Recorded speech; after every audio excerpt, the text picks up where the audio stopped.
At you from the great state of Washington still. So, I just done a video on trap houses, and basically,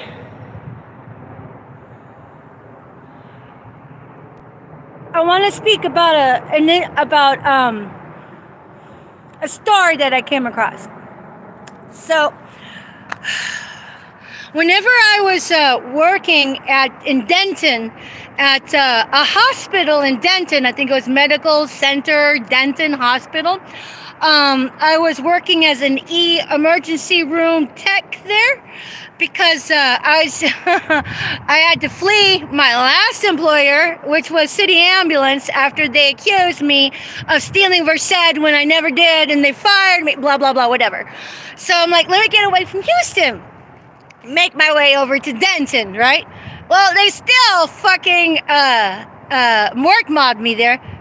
Besides that, since I already had been aware of the gang stalking, the implications, the organ trafficking, and the such, I was very good at observing. So there was this, in comes this patient, right? Must have been about mid-20s or mid-20s, we'll say. It was a very strapping young gentleman, very robust, right? But he came in, and I'll summarize, because, so he came in because he was drugged, and he's like, what the fuck? So he came in because of that, wanted to, get checked out. So I did my assessment. I went there and asked him some questions. I was never going to bring up any idea of gang stalking or anything like that. I kept that shit to myself. But what I was able to discern with this young man was that he was a driver for like Uber or Lyft, and during that day he very much had a routine. He had a routine. And the only thing that he had to eat or drink was the routine he already had been settled in. So what I could deduct was, with this gentleman, he was they staked him out for a while and got to know his routine and used that routine against him. So what the hope was that this dude would crash during his fucking, goddamn job. Thankfully, he had enough presence about him to go to the hospital and get checked out, which then became, well, maybe he's got like some kind of drug addiction on his side, and maybe his fucking wife should really kind of look at him, like he could be, lying about it. I could see where that was going, and in fact, I saw where that went. So I'm like, dude, this guy was married with some children, and the government grubbers would still pick him off. So it's like this.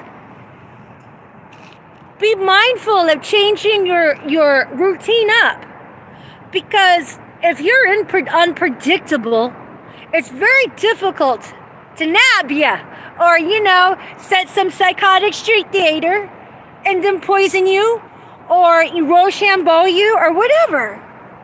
Because there's big business to be made in this government cesspool of AUSHWITZ 2.0. But I considered it a privilege and honor to have been able to observe what was happening in the medical world from the inside. Okay, so I mentioned that guy, right? Now, I'm going to stop over here, shift gears, and tell you about another instance of debauchery, shall we say. So, in this point, I'm working as a paramedic, and I get a patient that actually came in we had to pick up from the hangar at the airport because they flew this patient in from elsewhere. So, anyways, I can't remember exactly, but my patient, I'm looking at my patient, right? Because we had to take in this patient for, I'm just going to say, be taken elsewhere. I wanted to say for life gift, but that wasn't it. But I'm just trying to gather my thoughts here because this kind of jumbling all together. But suffice enough to say, yeah, we were taking her for organ transport, I think it was. But she must have been about 60 years old. When I looked at her, my assessment said basilar skull fracture because, oh my God, she had like the raccoon eyes, like really, really, really bad. So it's like the raccoon eyes is a sign of internal skull fracture, okay? Like mega bad skull fracture, you don't really come back from it.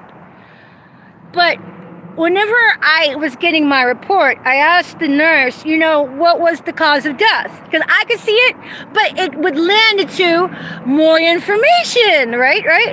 And instead, the nurse says, oh, it was blood thinners. I'm like, okay, if you want to keep it there, I am not going to delve into that. But basically, when she said that, what she said was, I'm not telling you the reason. The woman had a skull fracture. Oh, okay, I remember now. And she was at a nursing home. I'm like, who the fuck? Okay, so to get a skull fracture, you have to have blunt force trauma to the head, to the motherfucking head. And she was in from a nursing home that we had to bring in for life gift or whatever, for the organ table. So I'm all like, okay, here's a rather healthy looking woman that sustained a blunt force trauma to the head with, as evidenced by raccoon eyes. You can look up raccoon eyes. That's a basilar skull fracture. And what the nurse said was she just basically bled to death. Oh, I guess you could say that. I mean, secondary to the basilar skull fracture, which was secondary to blunt force trauma, which was secondary to government grubbing. I'm all like, okay. I'm just documenting what I see and what the nurse tells me. But I can see fucking damn well where that story came from. I'm like, there's no report on the blunt force trauma. Okay, whatever. And I'm just going to keep it there for now. So coming in from the insider world as a medical professional, yeah, I've seen a few squirrely things in my time that I've kept to myself. And it was all on timing. Because if I had, say, released this like maybe when it happened, oh fuck, everybody would not have believed me. And everybody would really, really, really say to Vara, you're right, she's got Looney Tooney. And maybe there's other medical professionals out there that have found the incongruencies as well. Because I'm not the only one, I'd imagine. But I was not a part of the government grubbing. I'm just like, okay, I can see it. So those are two case histories I came across that I highly suspect murder. I mean, what can you call it? What can you call it other than fucking murder? So basically, it's the Wild West out here. And there's got to be a way that we can look up like some kind of general index of life insurance policies. Because you guys, we should find out if anybody right now has unauthorized insurance policies. Because that's a good way to find out if you've been staked out for a while, for reals. That shit needs to be public. So at any rate, I'm like, it would be really interesting to cross-section some of these patients that were brought into life gift to see what their mechanisms of injury were and who got any sudden payouts from it. That's all fucking just a matter of logistics. At any rate, thank you for listening. My 2 videos were about my experiences with regards to making sure you aren't being staked out. Not to say I'm breeding fear, I'm just saying I'm breeding knowledge, bitch. Where knowledge should be. Because if you can conduct yourself in a way that protects you, who cares? You know, who cares? But what's important is getting the message out there to make it more discouraging to participate in the Nazi terrorism. This is Nazi terrorism, bitches. Let's call it what it is, Nazi terrorism. And if you've done the research and homework, you can see why it's Nazi in origin. Just trying to educate everybody so we can level up and protect ourselves. But again, thank you for listening. I appreciate it. I'm not the only one being gang stalked, people. You know, and tomorrow I'll talk about directed energy weapons. I stayed away from that topic because, you know, it's just difficult to reach into another person's psyche to even help them enlighten their world with the basics without sounding so unbalanced, you know? Because the information out there is very heart-wrenching. So I stayed away from the topic of directed energy weapons with regards to the Nazi terrorism because I thought it would be information overload for everybody. But I'll start addressing that tomorrow. But for now, thank you so very much for listening. And any negative comments are very welcome because, you know, those are the government grubbers and we gotta see who you are.